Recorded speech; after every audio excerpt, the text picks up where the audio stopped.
So you had a nice picture in that Chamber of Commerce 100 thing, I saw it. I hadn't seen it. I've been here today.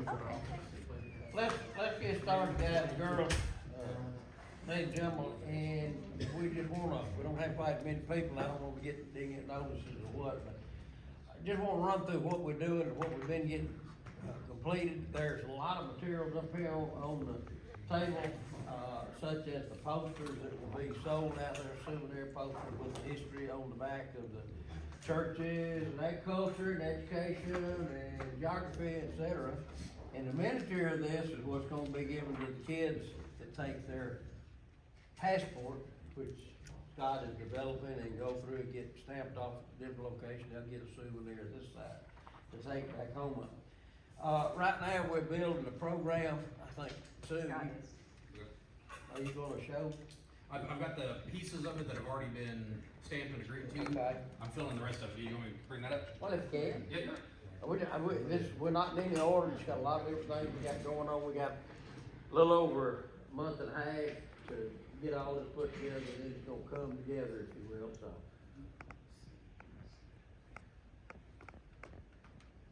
Automation. I'll be locomotion too.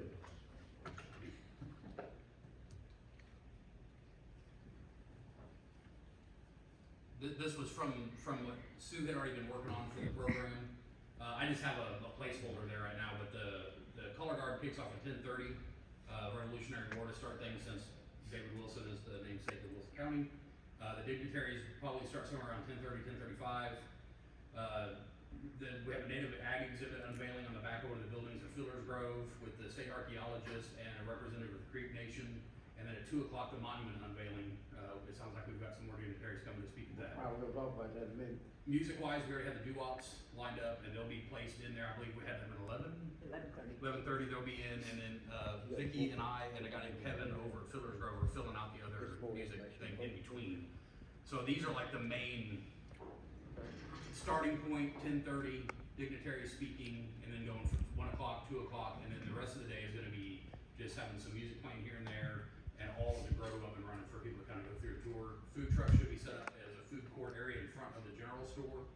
And we're talking about, for the music stages for this, planning for the back porch stage with a backup plan of the Opry stage if weather looks like it might be even partially sketchy. That's kind of what we're working with right now. Okay. Good update. We're not starting at 10 o'clock, starting at 10 o'clock? Well, the announced time is 10 o'clock. That way people are there, park, get ready, Okay. and then we'll actually do the ceremony at 10:30. The color guard will march in, it takes them a couple minutes. Good deal. Yeah. For all the volunteers, we're buying t-shirts, red t-shirts, we're gonna have a logo on, you got a logo that you gonna show? I think we're gonna use the one that off of the poster. We also have the one that CBD put together, which is just the name font. Let me see if I can get I that. thought you had it just been go. Yeah, I have one here. Let me, Interface to that other one. it's just a real simple, word font one. Sorry, we'll go back through some of this in a minute.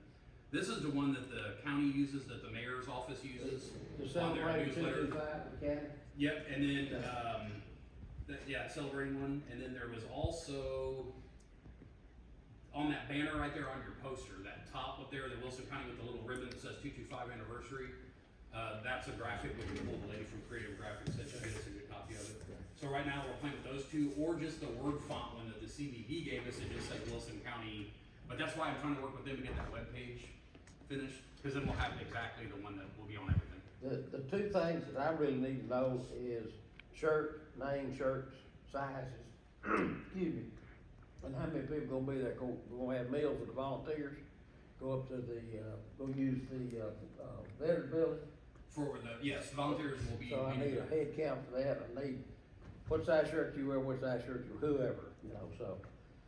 Anybody get me there to sign up page, put any information on. We're gonna unveil Marcus, so you wanna talk about that? Sure. I think most of you have heard this already, but we're doing a monument that says James E. Ward Agricultural Center. And also on that monument is going to be the original resolution that was passed in March of 1974. and it's gonna state that this land was purchased for the purpose of the James E. Ward Agricultural Center, and it has back then there was 50 commissioners. I cannot imagine working with 50 people, but anyway, That's why they there's cut it 50 in half. commissioners, I don't know how they ever made a decision. But all of their names are gonna be listed on it, and we've contacted a lot of those families, and they're going to be there, and there's only one of those commissioners still living, and that's Stratton Bone.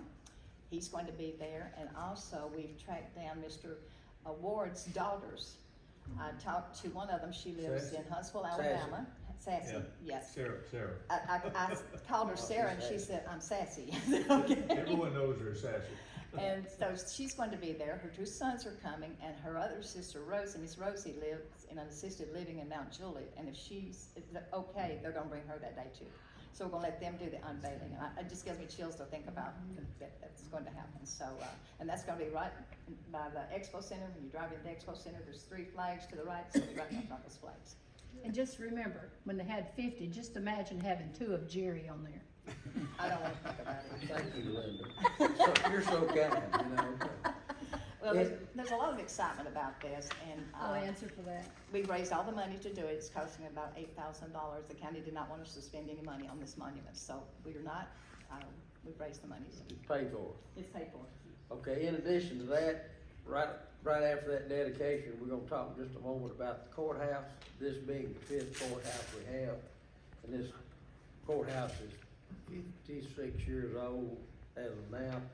We found the original souvenir program for the courthouse, this building, and it's been reprinted, and they will be souvenirs out there. All these materials are up here, are samples of what we got, history book, programs, and the posters and so on. So any of this you want to take home with you, souvenirs, you're welcome to do so.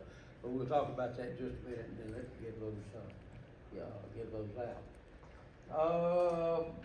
You said something, Scott, where'd you go? You said something about the early American display. You wanna elaborate on that a little bit more? State archaeologist be here and so Yep. forth. So Phil Hodge is the state archaeologist. He lives here in Lebanon. I've gotten to know him over the years with Cumberland and Fiddler's Grove, and we were talking about ways to kind of expand. When folks come to a place like Fiddler's Grove right now, we kind of start talking like history began in the 1790s, like the world, that they just walked into this world that was, free and clear of anything. So we started talking about like corn production. Remember, Wilson County's history with corn, because of paymaster corn. I mean, if you look up the history of corn as a crop in the United States, Wilson County featured pretty prominently in that. And a large part of that has to do with the Mississippian culture. So have you guys been out to the Sellers Mound before, Sellers Farm? That's kind of where me and Phil focused on, and then he came up with a series. I think we have 13 of these good-sized outdoor boards, and they're going to go up as a collage on the back of one of the pavilion buildings in Fiddler's Grove, and it talks about the development of Native American corn, the Mississippian culture, how that featured into what became the agriculture of the United States. So it's kind of a nice launching point for kids to understand time kind of goes way farther back for human settlement here, beyond the cabins and the things we generally talk about. Is it possible that we could get the little Sandy and all of them brought down here from Knoxville? No, that's why I brought Phil in. I was really hoping we could. All I've got are like the little ones like you've got, the ones Yeah. that the State Archaeological Society made later. So we could have a little one like that and kind of talk about it. The problem with Sandy is, in the late 1990s, there was the legislature called NAGPRA that came out, the Grave Protection Act. When the folks culturally, when they buried those as though they were ancestor people. There are people on the planet today who, if you pull that out of storage and show it to people, that'd be like, to them, they feel like that's pulling your dead grandmother out of the ground and be like, look at Granny, They don't like that. Because of that, no. And that's why we can't even feature a lot of those artifacts on things that are up for public display, because they will be attacked and brought down. So it's an unfortunate thing, but because of the history of Sandy, we have a caveat. There's stamps. He features prominently in other places as the state archaeological object here in Tennessee. We can talk about those things in the tie to Wilson County. I have a large picture of Sandy down there that, I don't know whether if it was one of the representatives of the state or something gave me. And it's a really nice picture. We could use that out there. There was a picture on the wall out here Sandy with displayed here in the Yeah, courthouse. I think I've got one of those too, but this Okay. one is already framed and it's a nice, He did, I know that he did make the trip over here, was it 99? When was the last time Sandy was over here? He was here in the courthouse. Later. yeah, I've got the article down at work, but I don't remember when it was. The political times just changed. Like if you go where, so Sandy and a lot of those Mississippian artifacts that were pulled from Wilson County, from Dixon Springs or crossed over in Sumner County, they ended up at the McClung Museum over at UT Knoxville. If you go there now, not only did they leave the empty case where they took it out of it, so it's not on public display, there's a sign talking about why they did that. So now when you go there, the museum exhibit is actually about changing attitudes towards these grave objects. So like the exhibit, it has changed its, And to me, that'd be an honor to be able to exhibit something like that, I I think. think so too, but it's not. Yeah, they're still in storage, they still have them, they're not going anywhere, but they're just not gonna be on public display and they will not transfer. because they were so neat when we had them down here Can in you the bring the case. program back up? Yep, it's just that little page with the, Just that one page, yeah. yeah. What I was gonna share is we intend to print a program on about this size. A lot of stuff has to be filled in, the music and bands and. The one that he's holding there, This- yeah, that one that he printed, so this is a reprint that's gonna be offered as a souvenir, That's correct? correct, that's correct. Of the original one, we're making the one for this program based on that. Yeah, I So had the we're just original kinda- down there at the archives, I Okay. dropped down there. But what I'm saying is, we will have a program out there, back up the program there. But we don't, we won't print it till about a week or 2 weeks out, because, things are happening, people coming and changing, so I just wanna share that with everybody here. When we do have it finalized here in the next probably week, I mean, really, we should have it done by then, because right now, what we're trying to make sure is the music acts and what times and stages. Once we have all of that, because we already have all the dignitary information that Sue's been able to get us, and that's there's a lot of people there, so she's done a great job there. But once we have that finalized, it will be available on the CVB's website. They're gonna have a standalone page just for the event, and we'll be able to start pushing that out. Right now, we're 7 weeks out from the event. All the media push stuff starts at 5 weeks out. If you start saturating people this far back, they forget about it and assume it happened a month ago and they don't even come. So you really gotta watch your timeline, but we need all this stuff ready in 2 weeks. We gotta be able to start pushing it really hard. So you're the focal point. I've just been working with the CVB trying to get that webpage done, because like, in marketing right now, you can put it on Facebook all you want. Like, I put the little stub up of the event so that we're ready. I mean, people can go in there right now and see, there's an event at Fiddler's Grove, it's the 225 anniversary, all information about it. But unless there's like a separate standalone webpage on some form of government website, an actual verified government site, and then the social media stuff, when you're sharing that around, it looks as though it's just one weirdo at home on his phone doing it, the weirdo being me, right? But as soon as there's tied government pages, algorithms pick it up and really push it. So then they'll start to show up. So that's why that next piece is so foundational. We gotta get CVB on that website. And we need to get the people to get those boards. and Yes. Fill them up, because they're slow to come in. I Anybody. mean, I can probably fill a lot of those boards up, but I didn't wanna hoard them, Sure. and I was My waiting for feeling, other people. we've talked about this, if the folks, i.e. Watertown, they. Now, can they pick their came pic- in. I know, but they can pick their pictures and put on their boards, but Mhm. anybody from Bellwood or wherever else would like them to come do that, or if not, we'll get the volunteers to build what we can build, so. And I don't wanna wait till the last minute to put them together, Right. because, I mean, I don't want, like I said, I've got plenty of pictures I think to cover most of the boards, but Check the materials I just there. didn't wanna use them all up, and Yeah, so somebody come in and want one at the last minute. Right, well, that's, it's very fair. I don't know if you guys know Edie Pope at Watertown High School, and she has I don't know what you call it, a drama class or whatever, she gonna do, that class of students is gonna do storytelling. And I'll give a couple examples. Sam Houston's law office is out there. So one of the kids dressed in proper attire for Sam Houston will be standing on the porch. And as all the children come walking by and say, "Hi there, guys and girls, I'm Sam Houston. I was governor of the state of Tennessee, and I fought in whatever. They really made me mad. So I resigned as governor and went out to Texas. I'm the only person that's been governor of 2 states, and just whatever as these kids go by storytelling. There's one of the girls, as I understand, she is going, and I may need to get you both of them, matter of fact. Sophie Riley Haddon. She's supposed to tell, and it's supposed to be a guy dressed in proper attire, but he's not supposed to stop. This is the latest information I got, and she's supposed to tell the story of her husband, General Hatton. And Gerald Hatton, you were talking about McClung a minute ago. I had an interesting, I spent 10 days in McClung one time trying to run him down. Those of you don't know, General Hatton was killed at the battle 7 times. He was a general officer 9 days, I think. Is that right? You correct me. I believe he was general officer 9 days, commanded Tennessee Brigade. His body was brought back to Knoxville and buried in Knoxville for 4 years. Then he was exhumed after the Civil War and brought back to Lebanon, Tennessee. In the book, Old Enough to Die, Young Enough to Die, whichever it was, the guy, the letters that talk about him coming back to Knoxville. I was looking for the grave of Knoxville. I went over there trying to do some research. The only thing I found out was that the mayor of Knoxville declared all business and everybody shut down for an hour and a half, honoring him when the trainer arrived with his body. Couldn't bring back Nashville. The Union Army had already taken Nashville, so they buried him temporarily there and got him out for war.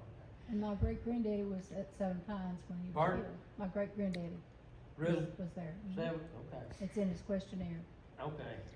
What do you know about music? Kevin Smith? We know Buddy's gonna be there with Bluegrass, but what do you know about Kevin? Vicky and I have just started kind of getting the ball rolling on the last few to fill in around with the doo-wops. And then also, so music being in 2 components, the way, when we're kind of planning all this stuff out, if you kind of think about the fact that we're really talking about kind of 2 different events for planning, right? You've got the Thursday, Friday school tours. So everybody understands there's 2 components here, and some of us are only involved with one or the other, some of us are involved with both. The school component being Tuesday and Thursday, 1,500 Wilson County kids are coming through. We're trying to work on the 500 LSSDs kids coming through, so 2,000 kids total. And in that aspect, music will be very small because the kids aren't gonna come in and sit down to a concert with everything else going. It will be like somebody on a porch playing, so there's some ambient, something going on. We may even be able to have it to where somebody's got a couple of different instruments and talk about traditional Appalachian music. Megan Gunter came in back there with Wilson County Schools. We are very fortunate in the fact that Wilson County Schools has invested in department heads such as Megan. Your title with social studies is? Social studies coordinator. Coordinator, yes. So the coordinators help all of these different teachers. So instead of having to go to each individual class at each individual campus and talk to them about their educational, for Tennessee history and social studies, we can help and work just with Megan, and she can tell us, here's what the kids need, here's what would be, here's, if you've got this, we can work this in, and then have some, what did you call it, Before you go. yeah, the before you go to know things. So music is one of them just because of the culture of Tennessee. So it's there. But then the band stuff on Saturday, the separate other band event stuff, yes, we'll have at least 2 other bands, it sounds like, playing on stages, the doo-wops, and then probably some other folk musicians through Buddy Ingram and his banjo chaos stuff. Okay, well, I got a couple $1,000 to cover the pictures on that. So. Okay. Let me interrupt you, please. Sure. Mike Kurtz is here with the Lebanon City School System. Hi, sir. You jumped the gun on me. Oh, did I? I'm sorry. Good, Didn't see- perfect. Didn't know if you came in. So Mike, can you give us an update on what date you all want to come? Can we ask Megan to go first and then Mike? Oh. She's Wilson County Schools, so he's left. I'm sorry. That's all right, that's I didn't know you that's the saw next me. thing on my list, dear. Let me correct, it's actually Lebanon Special School District, not Lebanon City School District. There is a distinction. The only thing that would make the county commission worse if we had 2 Mike Curtis. Or 2 Jerry McFarland. Shut up. At the same There you time. go. We're all good friends. Megan, jump in and tell me what Sit you on got what you bring with me. the county schools, so then we'll go with Mike and see what. So we just yesterday finalized our schedule. Wilson County has 3 time slots that all of our elementary schools will go through, with the exception of one. They had a overnight field trip planned before this ever became a thing, so they're not gonna be able to make it. But our other 12 elementaries will be coming through on the time slots that are listed up there. The morning and afternoon on Thursday, and then the morning on Friday. Scott and I have been in preliminary discussions about the different stops, but ultimately the students will be able to travel through Fiddler's Grove, stop at different locations and hear speakers talk about what happened in those buildings and how that applies to Wilson County.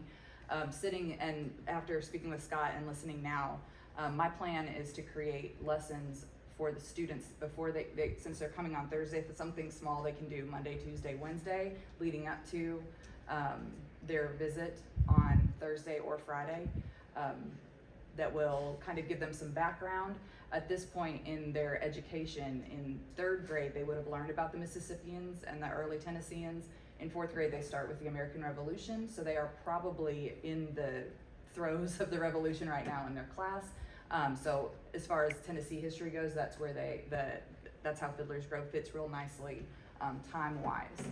So they'll be able to see buildings and things like that relates to what they're learning about right now. You have the buses staggered though in time? You talk about the morning block and the afternoon block on Thursday. but they Yes, come- Some gonna come at 9, some gonna come down 30, some 10, that kind of thing. They're all there will be, it's not official staggering, it'll kind of depend upon how long it takes to get to Fiddler's Grove from their building, and things like that, but we have, our bus transportation person, I've already spoken with her and we've got it scheduled so that she has the drivers, and we've organized how the kids will arrive, where they'll get picked up. Some are going to eat lunch, they're bringing their lunches, but there'll be a place for them to eat, so they may arrive a little bit earlier, but then we wouldn't start the actual tours themselves until 9 and 11. Are the teachers gonna lead them through the circle? Yes, depending, once Scott and I finalize how many stations there are going to be, with as many students as we're bringing, we're imagining that right now our class sizes are between 15 at some of our smaller schools to closer to 23 at some of our bigger schools, and having the students move in those class sizes would be the best way for kids to see everything, but still be able to move. So the teachers will be with them, and then our county policy is 15-to-1 ratio adults to kids, so that they will bring at least one parent volunteer as a chaperone. And then our district office, I sent out the QR code that Scott showed for volunteers, and our district office has committed to coming at either Thursday or Friday whenever their schedules allow, and so our district office staff will be there too to help make sure that the kids are safe and they know where they're going and loading and unloading and all of that. How many is in the district office staff? I'm not positive how many are coming at each specific time slot, but there's about 30 people that can filter in and out at certain times. I'm sure Mr. Luttrell will want to be there, so. Okay. Mike? Well, when we first started talking about this with Sue, I guess it was my understanding that it wasn't gonna be as much self-guided as it was presented to the students. So I'm glad I came today. We had a meeting this week about our plan, and originally I thought we were coming Thursday as well. So, but it shouldn't be an issue. We have not finalized anything with our transportation. I do know that, and you could probably confirm this, there's really no Tennessee history standards in the 4th grade. They're gonna hit that, of course, over in the 5th grade. So, but what was discussed is if we could get information from you all to be able to present to the students leading up to, so we could do, a little more maybe accelerated learning to present what they're gonna be looking at and doing, then they can cover that during the week before we come on Friday. Like what? What do you need? I'm more than willing to share what that I was would work. planning to create. And Just the information, why the students are coming, Okay. that type of, what is it, that kind of the expectations, what are they gonna walk into, why is this important?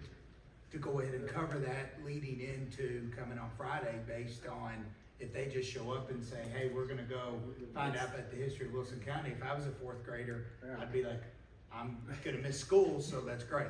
Well, they're gonna get a little dose of history on the back of their poster too. Right. Unfortunately, about 85% of the kids' enthusiasm to be at Fiddler's Grove at any given time in these tours is exactly that. They're just happy to be outside and walk around. They're little, balls of energy. That's why I always tell folks when you're talking to the kids when they come through in groups like that, have 5 minutes in your pocket ready to talk to them, but you're getting about 2. Other than that, it's questions and it's, kicking some rocks in the dirt and it's all that kind of stuff. But with that being said, it's not really self-guided. There are individual stations. There will be, everything kind of works like a gear. Everybody starts out at a station and then it moves. There's a little bell and then everybody moves to the next station. There's little flags. The kids know exactly where they're going when they get there. And then that station basically repeats the same spiel every time a different group of kids come, so all the kids get access to the same material.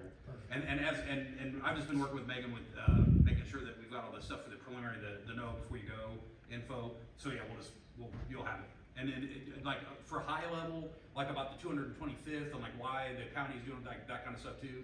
Some kind of perk. Okay, perfect. And then what Jerry was talking about is that the small version of the poster, the little souvenir ones. The kids we can give the teachers, we'll give the teachers that so they can take it home with them when they go on Friday, but if you go handing kids that's a paper airplane stuck in somebody's eyeball in 10 seconds. So like, they won't get it and they'll have that, so by the time they get, not only will they know why they're going and what they're doing, they'll know that the county did that to make sure that they had that extra boost for the 225th, but then they'll also, maybe they'll have something to go home and show their parents and say, hey, oh, and by the way, it's open to the public tomorrow, you guys can even go see it and have a good time.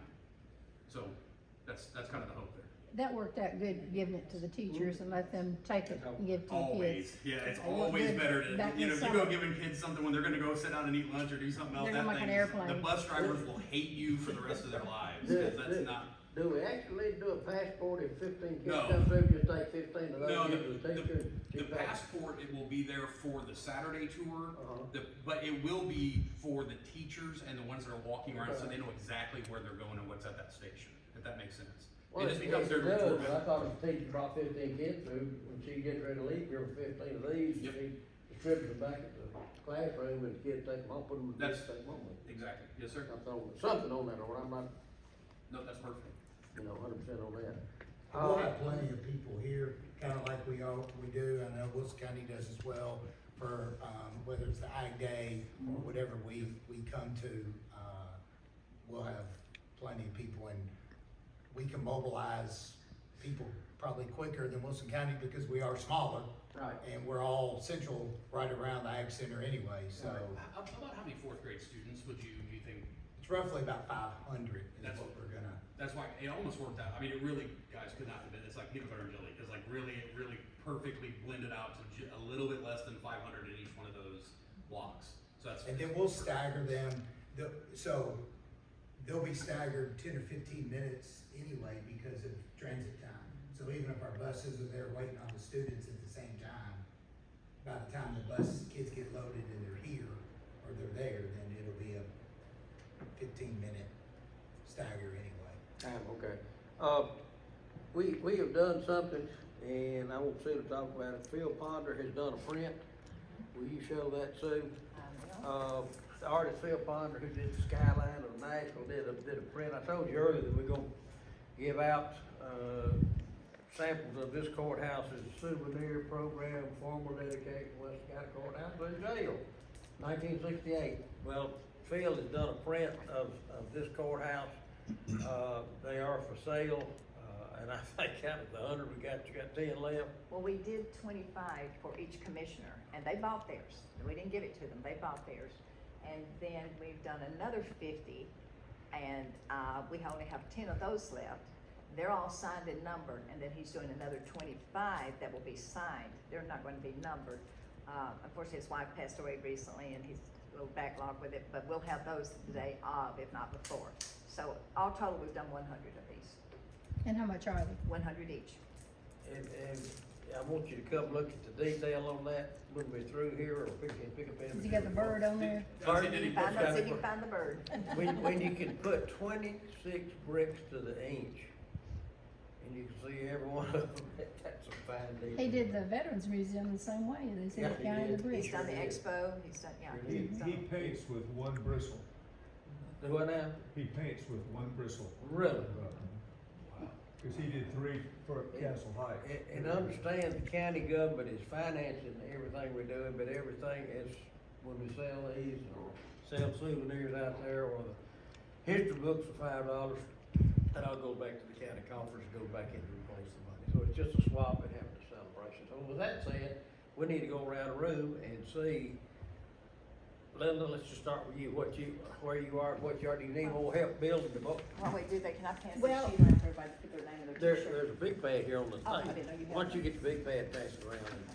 If there's any new email address with phone number, please put them on. I didn't there. make enough for everybody, I was just gonna give them to each row to pass out, but this is. Is that Possum Dam? Possum Dam. Is that Possum Dam? If you can't come up with a picture of your community or something, you can always come up with somebody's face to put on there. Possum Dam's a real place, we had a railroad down there, we big time. And if you- Used to be a good Christmas. I don't Yeah, have it none is. of that, if y'all don't mind, if you read it, you just pass it back behind you or whatever. But I, to give you an idea of what you could fix on a poster if you don't have a picture, because a lot of old communities don't have pictures.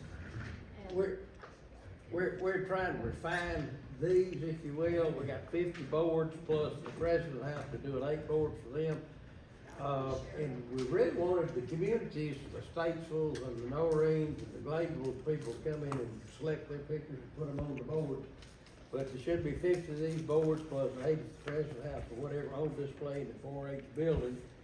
And anything that you got the histories, right, of the different Gladevilles and the, I've got all that out of my books. Yeah, I know mean, that. All 4 books are represented. but are we gonna print those and have them available there or what? You talking about the books? No, I'm talking about what you got in your hand. Oh, you're talking about the communities? Uh-huh. Oh, well, I was thinking about, and I talked to you about it, we could get a, like a banner thing, upright banner.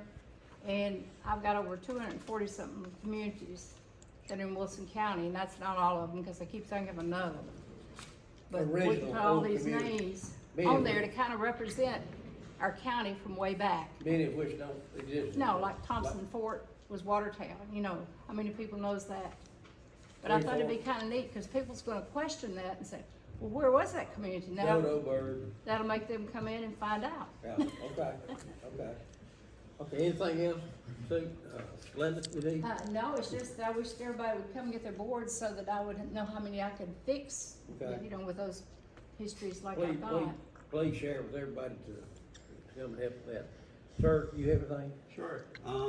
So I'm working on a little promotion. I reached out to Nick Barris the other day. He's agreed to take these for me. So in helping raise awareness, we're going to do these things. I'm calling them Do You Knows. I'll pass them around, but they're just kind of about just interesting facts about the county. So I have things all around, like stuff for like Capitol Theater, like the first school, first store, that kind of stuff. I have 13 different locations all around the county, and Nick has agreed to be the on-camera spokesperson for all of them. Is this gonna be like a video? Yeah. Yeah, so what it's gonna look like is I'm gonna tape him on location. So we'll start with him on camera at the particular venue. So like, say we're talking about the first school, I'm gonna tape that at Cumberland, where we'll see Cumberland in the background with Nick. He'll be on camera for, briefly, 5-10 seconds, and then we'll go to these graphics that I made, talking about the interesting fact. And then it'll end with an end slate advertising, you know, the 25th anniversary about where to go. How long will this tape be? They'll each be like 20, 25, 30 seconds each. Fairly short. Yeah, How many? where will we show it at the fairgrounds? At the This is Ag like, Center, excuse me. I'm not sure about, this is, like my intent, this is to like pre-promotion stuff. Okay. So like, my hope is like when the convention board gets set up, like I can send these files to them, they can post them on their sites, I'll obviously post on my personal ones, maybe once I'm done, all you guys can post on your personal sites, but hopefully they get shared. But I plan on posting, you know, the common places, Twitter, YouTube, Facebook, that kind of places. But if we get a building like the schoolhouse or something out there, we can loop it there? Mhm. Okay, okay. Yeah, the one thing I did want to say, I was talking to Scott, so I understand there is a song associated, but unfortunately it sounds like it does have lyrics to it. So obviously I can't use the lyrics for the song because, you know, it would drown out Nick talking. So I did download a couple of songs I want to play, just, if I can't, I'm going to try to use what we can, but if it's impossible, I'm going to play just a couple of things that I think are kind of neat. I have like 4 different ones, I'll just play like 10, 15 seconds of each of them. You tell me all if you like them. Here's the first one.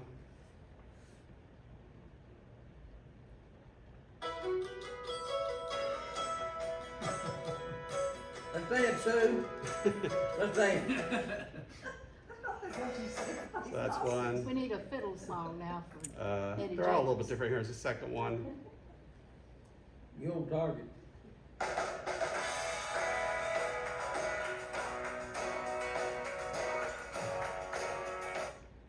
third one. You gonna have me playing, So this will just be underneath Nick talking. playing in the background? Yeah. Okay. I understand Fourth Ted one. Ryan has written a song about Wilson County. I don't know if he would. Who? Yes, I have it. You have that? I made a video of it. Have you written the full song? I haven't heard it. Can we not use it? You have? Yeah, I can show it to you. And this is Can we the, not use that in the, well, see that one has words. So again, like this, it can't have words because Nick Barris is gonna be talking on top of it. I'm saying that, So I could talk to it, and then this is a lot. This is actually my favorite.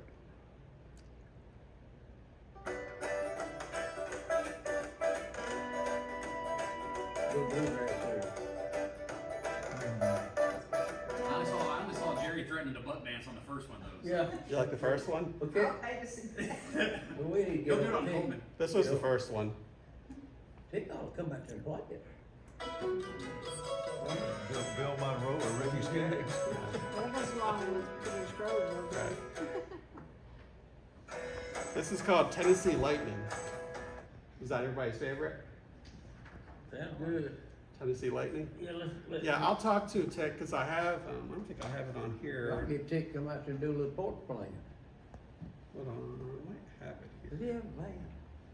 Yeah, he is a little bit. Okay, I'll talk to him. okay. I might have it on this computer. We're gonna need to move on here shortly. The, I was gonna, this QR code that I've got up right now, anybody that's in here, and what we'll do this, it's just a Google form. If you've ever filled out a Google form before, it's the same one that I sent through Megan.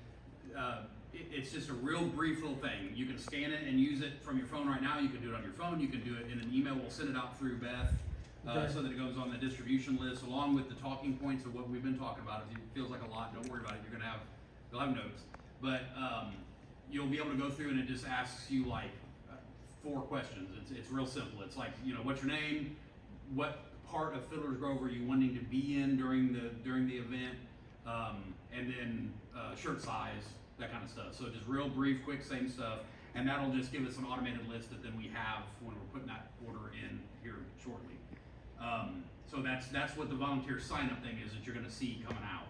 It'll come out through the email system that you've been getting notifications for this, these series of meetings, and it'll go out to any of the groups that I talk to, like the schools, so that whenever the folks come over to help walk the kids, the importance of having like a t-shirt, it seems kind of strange to me almost, because it's like, you know, everybody wants to get a t-shirt when they show up, but it's twofold. If you offer volunteers a t-shirt and a meal, they'll show up. If you don't, they don't, right? Not in the scale that you get with a t-shirt and because then they feel like they've been part of something. We can all understand that human nature. The second one is, whenever you've got that many people coming, kids, people on Saturday, to be able to be in a uniform and a t-shirt that people then recognize, it's real easy to say, go to somebody wearing the red shirt. They'll know exactly what, it's just a way to simplify it. Does that make sense? So the t-shirt thing, that's why we're asking t-shirt size. It's not that we just want to like, nobody wants to see my 4X shirt and be like, oh, good Lord. And who's You taking know what up, I'm who's doing all that, getting the t-shirt sizes? Rhonda's about done with the design. We're gonna, Bonnie Holman, at Wilson County Schools, she's ordered things for their ag days a bunch. We're using her resource of how she gets them cheaper so we get the PO to Jerry. Well, But the I'm design gonna of it, I send think out is an almost email done. to tell us, Rhonda's been working on it. are they gonna do an email to let us know what to put the size down? Yeah, it'll be on that right there, this Okay. thing. So in your volunteer sign up form, what it's gonna ask you is, I mean, I can do it right now, I'm just gonna walk through and show you. If you aren't a big fan of those, I apologize, but we will send you an email link also, so you can do it either way. It's nothing too tech heavy. But all it'll ask you is, what's your email address? Same as what we've been asking here. So like what, your direct phone number, in case we need to get a hold of you the day of, something's going on, that way we have an emergency list the day of. And then which of the following best describes your involvement? Are you a demonstrator, station host? Are you a display poster exhibit creator? Are you a vendor? Are you support staff? Are you a musician? Are you a equipment display? The tractor clubs and stuff, we're gonna welcome everybody to bring, if you wanna bring a tractor in on display during all 3 of these days. Bring all the tractors. All of them, so it's just, it's literally like a touch button, like, are you this? What are you doing? Then it'll say, like, are you gonna be there Thursday, Friday, Saturday, or all? And then there's a map you can download of Fiddler's Grove if you don't already have one. And then there's, each volunteer is gonna be given a shirt, what size do you need? And it gives you the most common options, and then an other, if you're like me, I'm other. So it'll be real super simple. October 24th through 26th, we may have a cool spell, so you may wanna, Have a jacket with it. you may wanna have a jacket with the, Yeah. the That's t-shirt all- big up pull over your jacket, I don't. Weather always gets you, but I gotta tell you, I'd much rather plan an October event than an August event. Rob, tell me about Castle Heights and what you gonna do, sir. Well, the main thing I need to do is get out there and find the spot where I'll be, cause I've got displays, I just have to cut back the number. I could put up 3 ponder prints of the buildings at Heights, Mitchell House, main building, others. And then, Get with him, go out there. yeah, the only thing I probably won't bring, we have an autographed Kennedy print that was presented to the school in 1961 at homecoming. But I don't wanna take that out there. I mean, it's signed by John F. Kennedy. But if y'all know where our museum is up on the old Heights campus, it used to be the library. And then the house at the top of Hill Street with the tiger statue, that's our alumni house. So I've got tons of stuff. It's just a matter of cutting it back and cutting it back. When I take a look at the room, I'll find out. You Plenty of displays. Sir? I have plenty of displays Okay, to put can up. y'all kinda get together, go out and look and see, and Yeah, can you bring something on Orlando Sierra? A picture or a yearbook oh or yeah, something? yeah. I can get, now there was a video featuring he and Paul Holson, but I've got a copy. The video can just set up where people could just look at, maybe not see the video, because it's over an hour. If we got some video, we need to get some video showing equipment or some sort, either on TV or. But Projector or something. it's the one that Trey Sims put together, because Okay. he This is- interviewed Landy and Paul. Landy's deceased, but Paul's still I with him. talk to Paul every week, so. Yeah. That's an excellent leeway into something I was gonna offer. Anybody that's here or anybody that's gonna be working with us during the 3 days of the event, if you have that kind of stuff, like songs from Tick Bryan, you've got multimedia type stuff, video, audio, anything, pictures, things that just don't necessarily warrant, some huge TV display and all these other things that people are probably gonna walk by and give you a minute of their time on their way by to the next thing.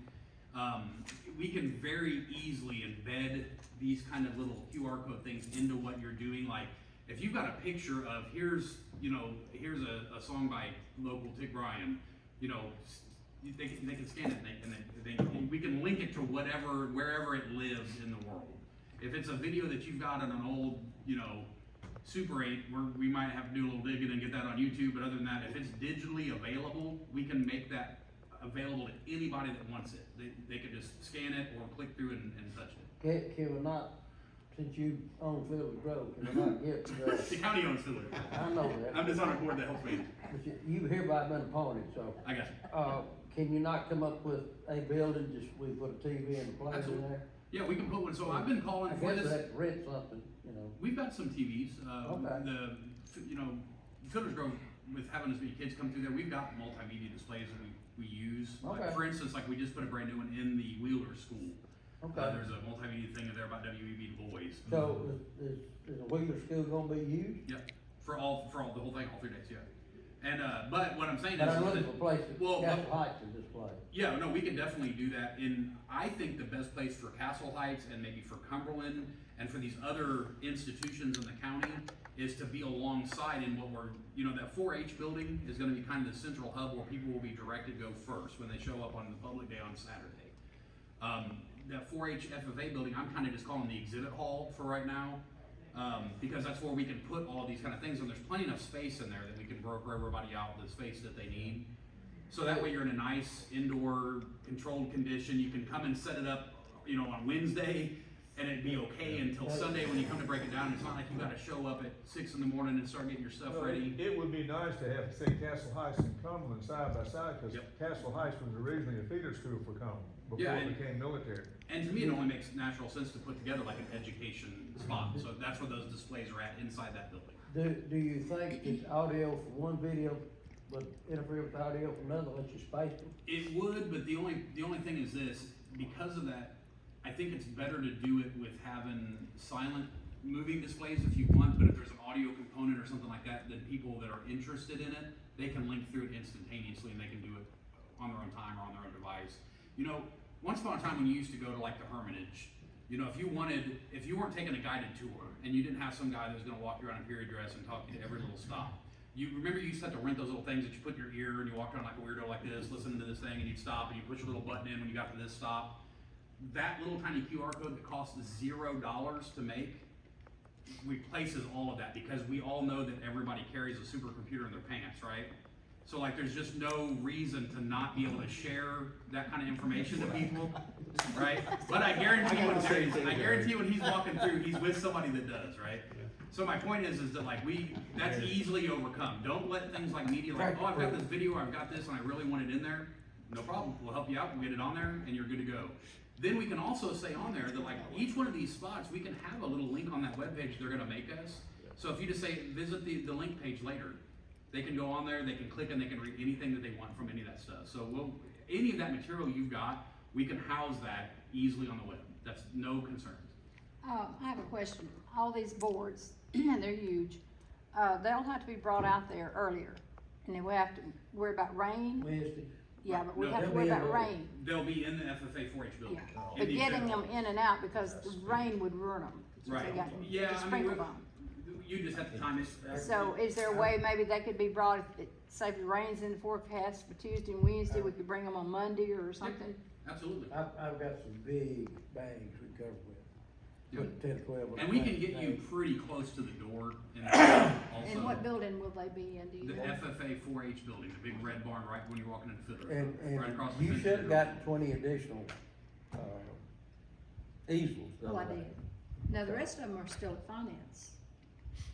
Some over here, some at the museum and storage, and Well, the we ones should at have the museum 70 belong to easels. Veterans, but I mean, we can use them, but. We should, the counters I know now, we got 50 boards, we got 8 from the Fresno house, and I got 70 easels for whatever. What you might wanna do is get Robert to bring the rest of those on down there to me, so that the That's boards fine. and easels will be all together. That's fine, take care of it.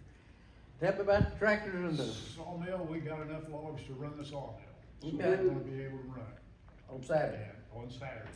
And, Gonna pull it with a farm all probably super rim, or super rim, okay, super good, but, we will be there for that. okay. Well, we plan on being there on Thursday and Yeah. Friday too. In the past, for example, we've given our exhibitors buttons and plaques, you know, for display. Well, we got a lot of that left over. And so we're thinking maybe let the kids come by there. We'll have, hopefully, maybe, I'm thinking, we got a meeting Tuesday night, thinking maybe we can have some gas engine displays and have some Sure. tractor displays Sure, there sure, around sure. the mill. Anything you wanna do, is fine. And then have the kids stop by there and we can give them a button or a plaque, you know, or. And as far as I'm concerned, since we've got the logs there already, left over from what we got for the fair, and everything's in place, we'll just repeat what we've done before you bring the blades in, but it'll be so much easier, so we don't have to mess with the gates and everything. You guys will have as much access as you need for getting trailers in and out that whole week prior. But as far as I'm concerned, Antique Power is gonna have that whole grass area. You'll have that whole Can we thing. have- Safety distance, Can we Yeah. use the trailer there? Absolutely. Okay. Yeah, we're not under these weird things like we are We doing can fair. work out the trailers, what I was thinking, like for the 100%. Thursday and Friday thing, and then maybe Friday evening, we can set the mill up and Yep. start running. What time on Saturdays do we plan to start? The event kicks off at 10, that's when people start showing up, the dignitaries start talking at 10:30. So I would say be ready to start firing up around like 11:15. That'd be perfect, that'd be that'd perfect. be You, Yep. you and the grist mill and Dr. Kenny and Phil Baines gonna be running it, are the only real active things that are out there other than broom making, which is, excuse me, not real active, you know, you got, Oh, we got blacksmith, we've got the Yeah, I know. glue weaving, we got all kinds of cool I'm stuff. talking about machines. I got you. I'm talking about stuff that hurt people, Yeah, you know, that's what I'm talking about, don't wanna get in But the water that's- wheel or whatever, so. a lot of this, of So- course, is dependent on our members and, you Right, know, right. help. I mean, it I takes, guess what I'm saying is, this is a doodah, it's a come together, bring all you want, show all you wanna show. Trying to Google, Mr. Google, got the corn sellers? What's the first name? Robert, I keep hunting the first name, I got it. I talked, he's supposed to bring that trailer load of corn sellers. oh, really? And George, across the river, he's supposed to give me a pickup truck load of corn, so the kids can come by and sell their corn. we're gonna take it over, the plan right now, we're gonna take it over to the mill and grind it. They're gonna bring it back over there, of course, we'll be grinding, getting other corn stuff. And bring back over and hopefully Dave D will be cooking those little hot water cornbread things, the kids take a bite out of it, farm to table type thing, so. that's Now, is kinda- that corn shell, or is it gonna be safe for the kids to use Yeah, without itching hand their grind. fingers? Yeah, hand It's a hand And The shell is. As long as they don't stick their fingers in there. Yeah, hopefully not. Yep, anything else, man, here, just bring all you wanna bring. Thank you so much for that. I can't impress enough. Like, you guys know how I kinda do during the fair. I don't look like I'm doing much, I know, but I sit in a cart and I'll go to different vantage points all throughout the grove and I watch people interact with things. The sawmill and the grist mill show up in more selfies and and the tractors, people take their Christmas pictures on these freaking tractors. You would not believe how many hundreds of thousands of people that draws. So we can do something like that for the kids and for the event on Saturday, that's huge. Because just having that aspect and the cedar history that we've got in Wilson County, Let back gate be open so we can get the tractors in. you can drive right in the front gate. We won't have to mess with all that, man. It'll be way easier this time. Yeah, I The was train worried about building's real security. popular too, isn't The it? train museum, I mean, there are certain places that I watch, like some of them, I watch people and they walk in and they walk out. I watch kids, I watch adults, I watch everybody. And when they're going through, some things they walk in, they're just kinda like that. You can even see it, they physically will be like, eh. Other ones they walk out, their eyes are this big, they're like, oh, they're all excited, they're talking about it. And those are the ones. Well, we'll have it rolled out like we do Yeah. for the Like fair. we We do for got the the fair. flag in and if we do have tractors set up around it prior to, say like on Thursday and Friday, we can move them away from it so we can still get our flagging around there, because It it's makes, just it, dangerous. If it you ever makes sense notice, to I'm us. laying there and I'm constantly walking around making sure that, you don't even know, a You- kid could crawl up under You, there or you're whatever. the sawmill police. Yeah. Good for you. And on that point, having, like David mentioned earlier, their standard ratio is 15-1, so they will have, every kid will have at least 2 adult eyes from the schools, on them, right? Right. So 4 eyeballs, adult eyeballs right there. Then every one of us, as we're setting up in that week and we're getting ready, and we kind of do that little assessment of like, could a kid get their hand caught, and it's like, what do we need to do? All of that, there will be no doubt as to safety when it comes to it, but I'm really excited about having all the moving and the big heavy things working. Because the kids are gonna love that, and the public on Saturday is gonna love it. When you walk in the grist mill and all those belts are going up and down, Yeah. buildings are turning and things clacking, everybody goes, Yeah. pretty much. And then when you pair, like, when the ability to pair something like that and say, what do you know about the cedar forest? Did you know about all the pencils that came from Wilson? Like, little things like that, and tying those together, that's something that you cannot get anywhere else. The physical experience of smelling the sawdust, seeing it run, hearing it, I mean, it really is, you can't beat that. That's true, that's true. Yes, ma'am. Cumberland, we're kinda in the same boat as Castle Heights, we've got a lot of history we could go off of in our archives. If there's any way that I can send that code out to our students, if you guys need more volunteers, just let us know, I'd be glad to Absolutely, do that. yeah, and Give them, send it, put it on. what we'll do is we'll coordinate together as far as like when we make it live for them, the same one, but that way it's not just this weird mass of all of this stuff coming at the same time. But we'll have like a 1 week window where you'll be able to give it to them probably here in 3 weeks. So then they'll have the volunteer, they'll know what they're going for, they'll know what they're doing, and then all that information comes in that metered way, so we know. Especially with going to kind of that big of a diverse group, you never know what you're gonna get, you might get 5 from here and 10 from there, like no don't. Yeah. Can y'all swap contact points, see? Yeah, If you hadn't already. I'll be there. Now, I think we're good on boards. as I know right now, we got 70 easels, and we bought 50 of these boards. So if you need, or anybody needs additional display stuff, let me know as soon as you can. So if you got old photographs from Cumberland that you wanna, an old photograph, it's a real photograph, it's a real antique, you wanna make a picture of it, you see what I'm saying, and stick it on the board. I've got 50 of these, and they're pretty much all spoken for, but I can buy 25 more if somebody just help me. But I gotta have a little notice to get that done, so. And If especially. you got some old pictures of old tractors and farming and stuff you wanna do, just tell me and I'll get those together too, but we need to go down to Linda's to put Yeah, them. make sure they know the boards are down there, Yeah, so they. the boards are down at And the tape. Archive. And the at Linda's. tape, Did you get your tape and all? it's Got that? two-sided tape. We have, I'm not sure the time frame yet, I was hoping Christy was gonna be here today, Christy Hafner from I Local called TV. her and she's tied up with something. Yeah, the goal is, Linda, to have Christie or somebody else, maybe Jerry, come down and we're gonna schedule a day with Jerry and he'll be the monkey. Usually it's me, people poke me with the stick and make me talk, it'll be Jerry that day. So we'll film him talking about one of the boards at the archives. Monkey. No, I'm talking monkey. Usually people poke me with the stick and make me do monkey stuff. But if on that, what we'll do is we'll come down to the archives, we'll schedule it with you, we'll film a real quick video about what the board is and what we're looking for, and then we'll get that out to everybody immediately, Okay. so they'll see what we mean. When We're do not you talking think you'll about our probably do that? hands. I was hoping Chris was here to schedule it today, so we knew exactly. We'll go see her when we get through here. Yeah. Oh, okay. Because again, that's the media stuff we need to have done, just like what Mr. Dieter's working with us. Those are the kind of things that as we get closer to that 1 month window, we've got to have it. We're 3 weeks out from that 1 month media hit. So we're on schedule. I know it sounds like a lot and it's crazy, but Christy's already been working on doing like B-roll footage, like people walking around the Grove, enjoying the Grove, the grist mill running, different things happening, because she was able to do that during the fair. Then we can clip those images in and make little short, real quick promo videos that go out for social media and for YouTube and for everywhere else. But we will do one about the boards and that process of somebody putting together like a Possumtown board. And then I think that once people see that and understand that, then we'll give everybody about a week and just tell them, you've got to schedule with Linda and get in there. So the sooner the better. Okay, anything else? The thoughts that I had when from just the last meeting we do have maps of Fiddler's Grove. I know it's a little daunting to folks that have not been out there their whole lives. When I moved here in like 2020, it would drive me nuts because I started volunteering pretty much immediately. They'd be like, oh, it's at the Green Gate or it's at the blah blah, and like, I don't even know what that is. Like, so I empathize with you if you don't know some of these places we're talking about, and it's completely okay. We've got maps. We'll be around, you can ask, and we'll make sure that people know exactly what we're talking about when we're doing these things. It is time to start really getting the word out, so as we start releasing things out, being 7 weeks out with trying to push everything as hard as we can on the media, the final 4 week push in, that gives us 3 weeks to try to get some of this other media stuff done. So we really need to kind of be working on that and sharing word.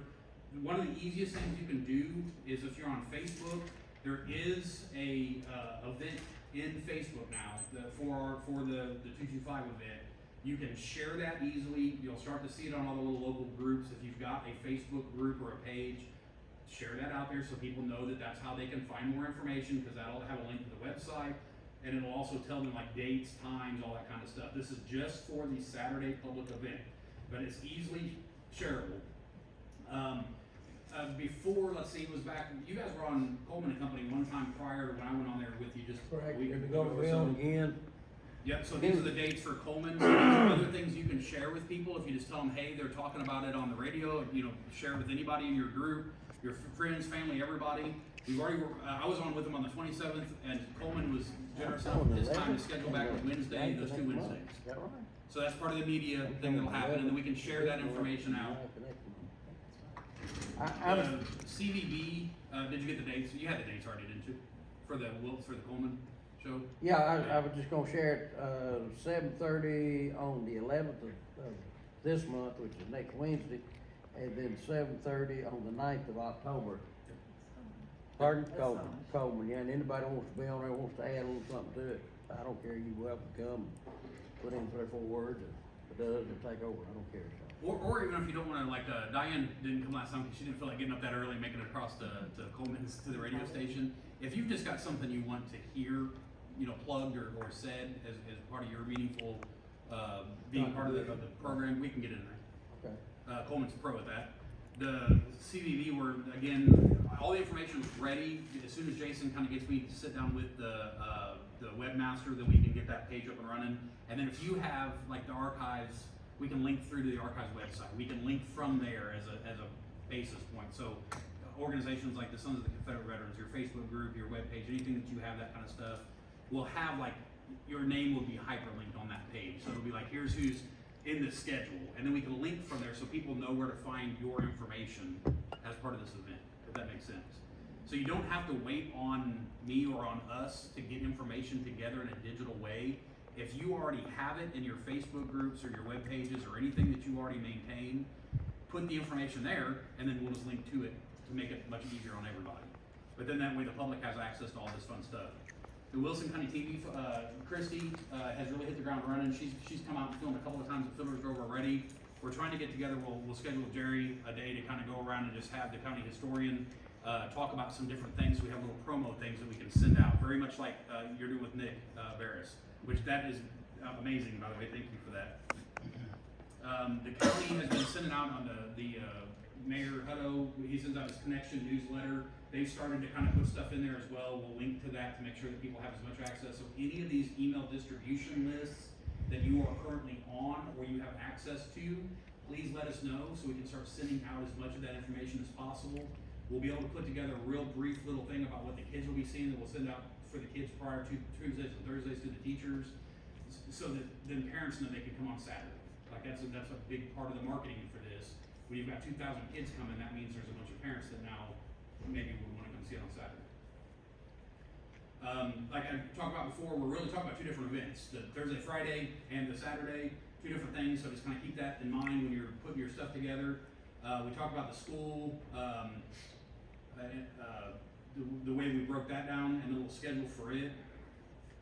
The volunteer sign-up thing will get sent out as a clickable link, or you can get it through me. This is the souvenir poster that Jerry was talking about. It's a smaller version of the larger one that will be for sale the day on the Saturday.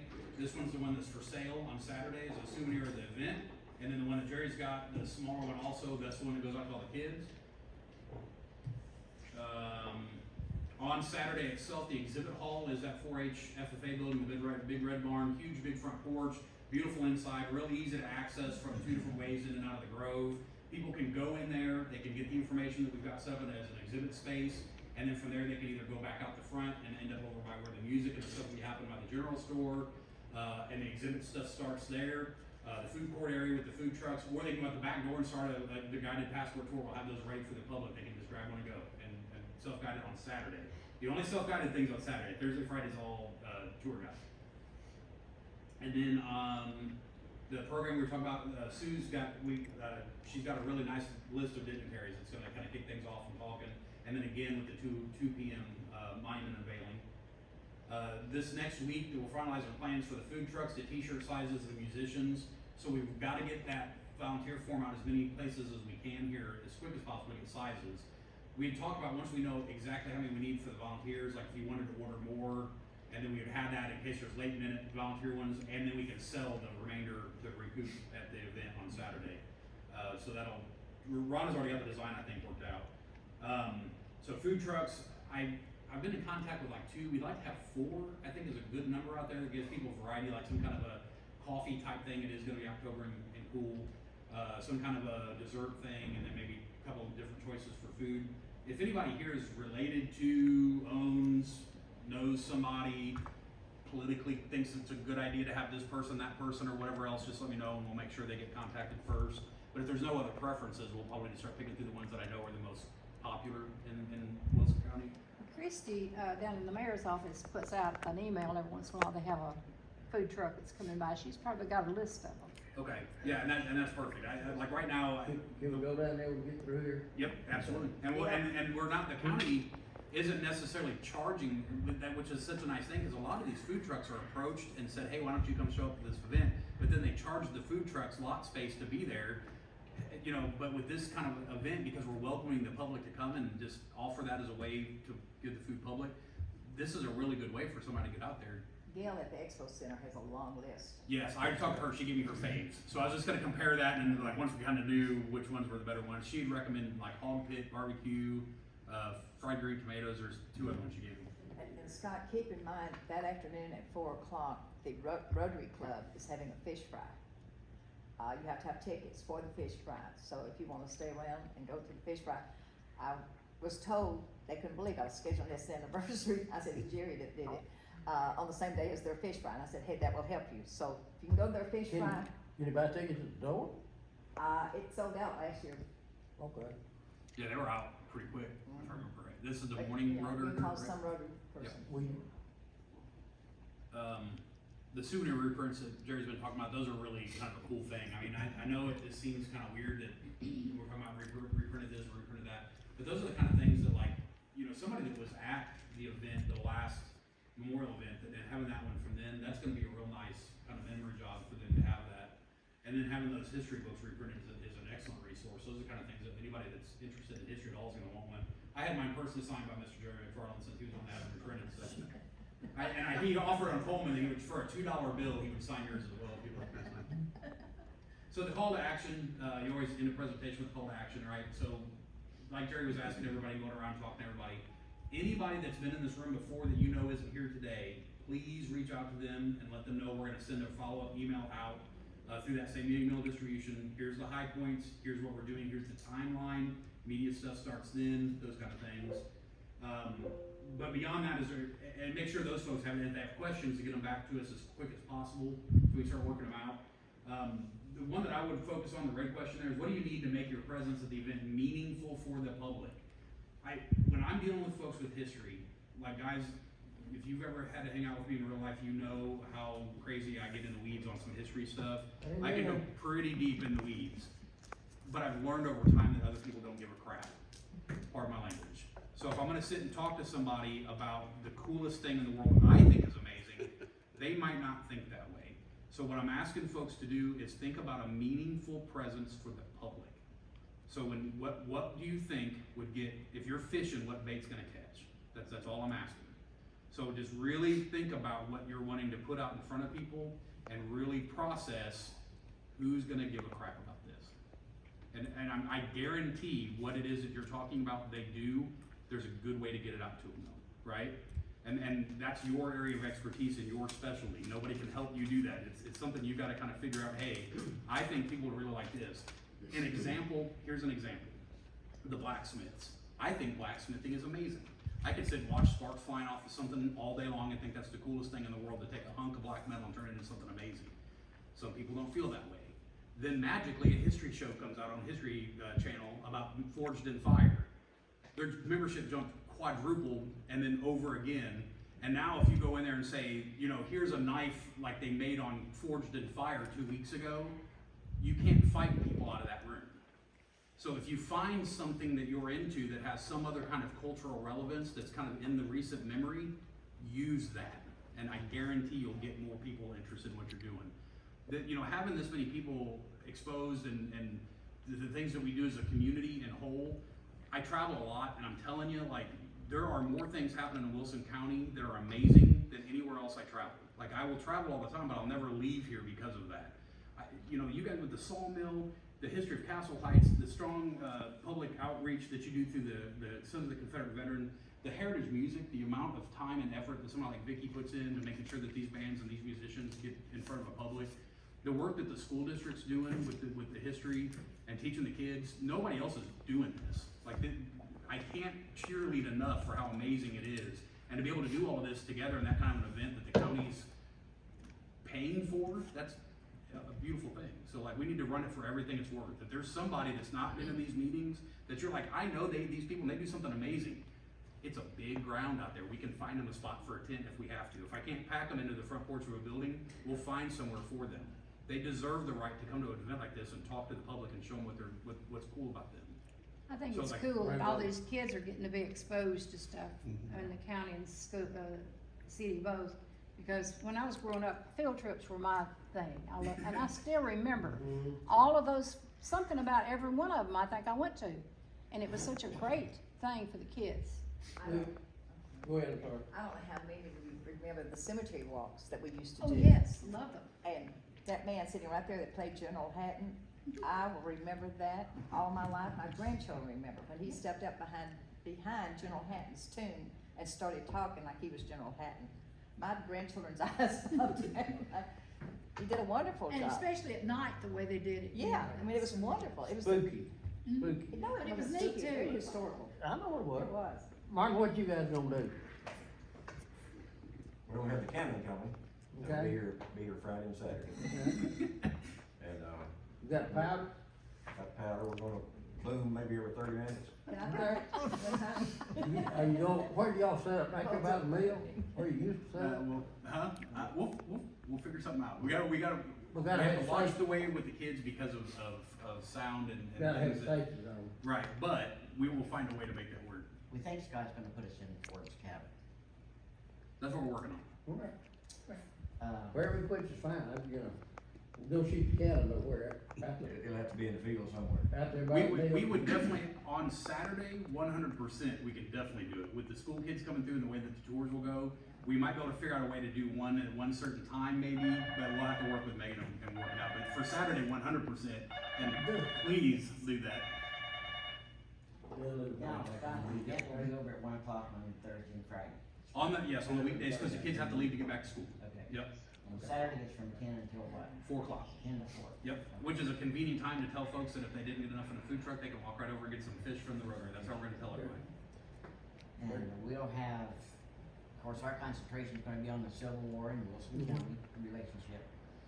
We'll have an exhibit for, Cedar Grove, the monument on the square.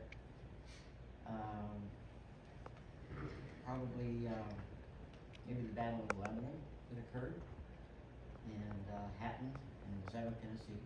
So whatever Civil War, Is he gonna be happy? well, if we can get him in his uniform, I don't know. And But Fitz- if he's not, we'll have people dressed in period. Okay, can we tie that in with the lady at Watertown High School? Cause she's supposed to do something on that, can we tie y'all all together somehow? Sure. And maybe delete that and let you do it or something, or let them talk? Well, I'll probably be, if he can't get in his uniform, I'll probably be General Hatton. Hang just a minute after we get through here, and I'll call her and see what we need, see if we can meet and just get our signals straight, if you will. Okay, sure. Anybody else? I have a question. Yes, ma'am. Is it gonna be anything about the World War II maneuvers that came through? Woody McMillan will be there, he wrote the book, and he'll be talking and answering questions, had a big map of 1942 Like, map. my father was, that holds a place in my heart. Yes, ma'am, You knew Ben Johnson? very well, That was my father. okay. And I have a lot of his things, we have some things in the, archives. Okay, And okay. at the, museum up here. Okay, So we're gonna have to, I did talk to Woody, he didn't go there, so we have to have a place for him to. We've got a museum, we've got the World War II Okay. maneuvers museum with a huge front porch, and I'm sure it's gonna show up with some of Cumberland, maybe on their board. I'm thinking we're gonna have a little bit of logistic problem, we're gonna need this and need that. It's the last minute, and we'll probably need to get our heads back together, like the 17th of October, which is a Thursday, 10 o'clock, and just kind of pencil that in, we may not, but we may. So, with that said, did anybody else got anything else? One question, Yes. that the sheet did around for the sign up for. I've got it right here, the yep, service. You got got it. Okay, and if anyone would like to buy one of these prints, just see me, and I will put your name down. I wanna say something about antique power. I'm into antique power, it's called 576 locomotives. And we went down and filmed it together. I'm the only person in Wilson County on the board of directors for the National Steam Preservation. And right now, we're starting, everything's been remanufactured, it's in the assembly process. To assemble a 600,000-pound engine, you do it with cranes, you don't do it with me and Rob and a monkey wrench, it's a big operation. Right now, we're starting to work on the turntable, so we're trying to generate $2.4 million.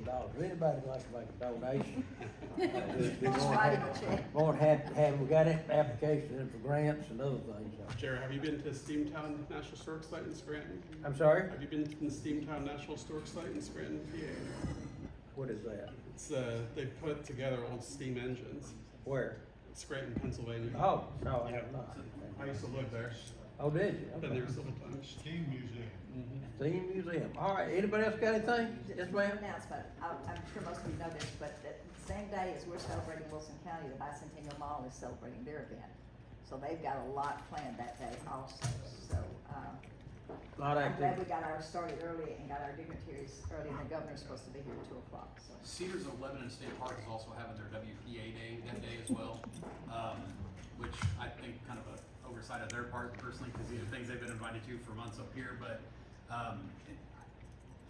that's not a bad thing, because if you've got people that are into history, when you know those other things are going on, we can plan it as such to make it a history outing weekend for those people. Like, hey, check this out, check that out, check that out. Rising tide lifts all boats. If people are into history and they're gonna show up, that's a good thing. Don't It's not forget, competition.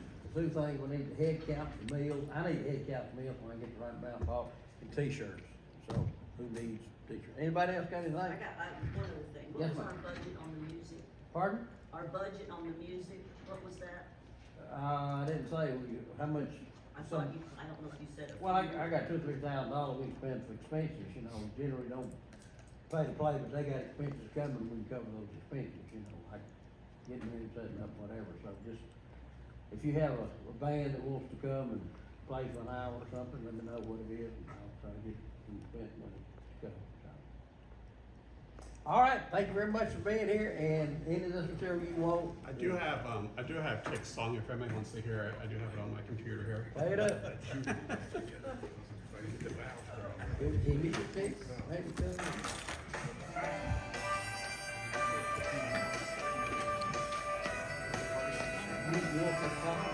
You know who the Allman Brothers were? They went to school at Castle Heights with me. You put on Midnight Rider or something on. They're both gone, but I saw Greg several years ago at the Ryman. Dwayne's been gone since '71.